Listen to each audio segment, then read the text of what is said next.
और हमास के दरमियान जंग की बात करेंगे तो अमेरिका इसराइल के साथ डटकर खड़ा है और इसे फौजी इमदाद फराहम कर रहा है। दूसरा बेड़ा भी तल अवीव रवाना करने की तैयारियां शुरू कर दी गई हैं। अमेरिका शह पर अगर बात की जाए तो इसराइल ने शाम पर मिसाइल हमले भी शुरू कर दिए हैं। इसराइल को तो भरपूर हिमायत और इमदाद मिल रही है, मगर फलस्तीनियों का कोई पुरसान हाल नहीं। मुस्लिम उम्मा कहां पर है?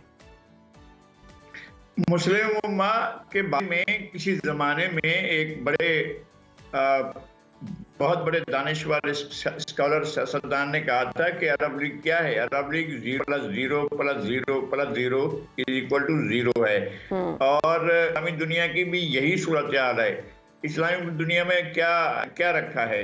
वो अपने बिरादर इस्लामी मुल्कों के लिए क्या कर रहे हैं? यहाँ पर जब हमने इतनी शदीद मुश्किलात का शिकार थे, कश्मीरों पर एक अजाब नाजिल हो गया था, तो उस वक्त जो है हमारे अरब ममालिक चले आए थे कि जी हम श्रीनगर में और कश्मीर के दीगर इलाकों में सरमायाकारी करेंगे। कर लें सरमायाकारी। और उधर जो है वहाँ पर गजा में एक क़यामत टूट पड़ी है। गरब उर्दन में भी हमेशा रोज़ ही एक क़यामत होती है। जहाँ जहाँ फ़लस्तीनी अथॉरिटी कायम की गई है वहाँ कोई अथॉरिटी नहीं है, उनको माना ही नहीं गया है। अमेरिका ने कैंप डेविड मुज़ाकरात किए थे और उन मुज़ाकरात के ज़रिए इस मसले को हल करने की कोशिश की थी, लेकिन वो फ़लस्तीनियों के साथ एक फ्रॉड था, एक धोखा था, एक फरेब था। और फरेब ये था कि PLO और दीगर जो तंजीमें हैं वो अपनी जिद्दोजहद, मुसल्लह जिद्दोजहद तर्क कर दें और अमन की राहें तलाश करें। तो अमन की राहें तो उनके लिए बंद कर दी गई हैं और मुसल्लह जिद्दोजहद का रास्ता उन्होंने छोड़ा हुआ था। ना PLO ना उसके अलावा जितनी भी लिबरेशन फ्रंट थे, उनने किसी भी तंजीम ने हथियार नहीं उठाए हुए थे। अब ये मजबूर कर रहे हैं कि वापस वही सूरत हाल हो।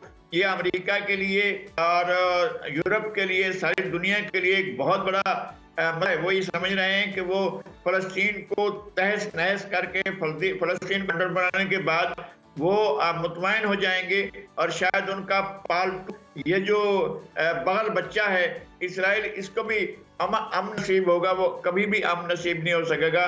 कश्मीर अपना हमारे फ़लस्तीन के लोग जो हैं उनके बारे में ये तासुर है कि ये जाहिल या उर्जट हैं, लेकिन ऐसा बिल्कुल नहीं है। कश्मीर अपना हमारे फ़लस्तीन के लोगों ने साबित किया है कि वो सख्त तरीन हालात में, तबाहकुन हालात में जिंदा रहने का हुनर जानते हैं। और उनके साथ क्या नहीं हुआ है माजी में। गरब उर्दन में जो कत्लेआम हुआ था उसको सितंबर का ब्लैक सितंबर कहा जाता है। ब्लैक सितंबर के वाक़यात थे जो 69, 70, 71 में ये लगातार होते रहे थे। फिर उसके बाद जो है वो 80s में 81 में अमेरिका ने लबनान के सदर बशीर जुमैर को कत्ल करवाया, खुद कत्ल करवाया और शेरून से कत्ल करवाया था।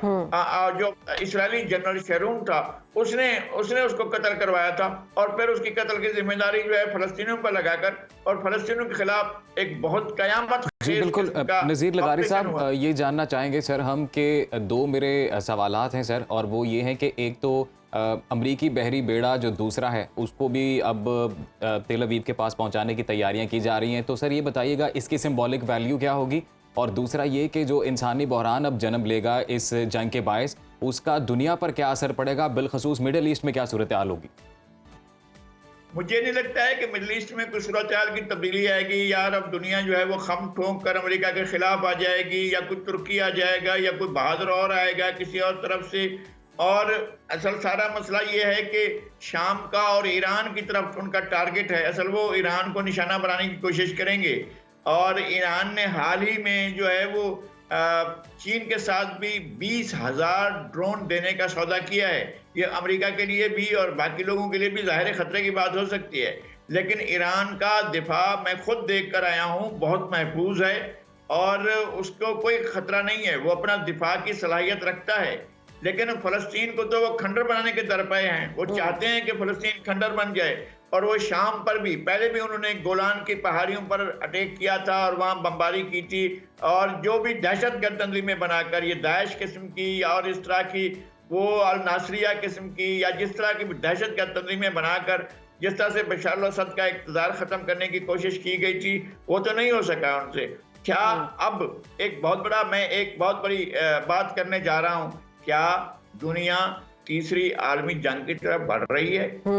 और यही सवाल है नज़ीर साहब, यही सवाल था।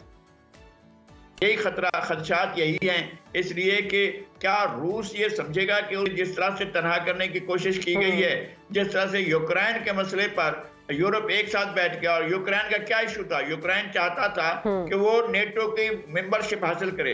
तो नेटो की मेंबरशिप किस लिए? इसलिए कि वार्सा पैक्ट के तहत कम्युनिस्ट ममालिक ने अपना एक ब्लॉक बनाया था, वो खत्म हो गया।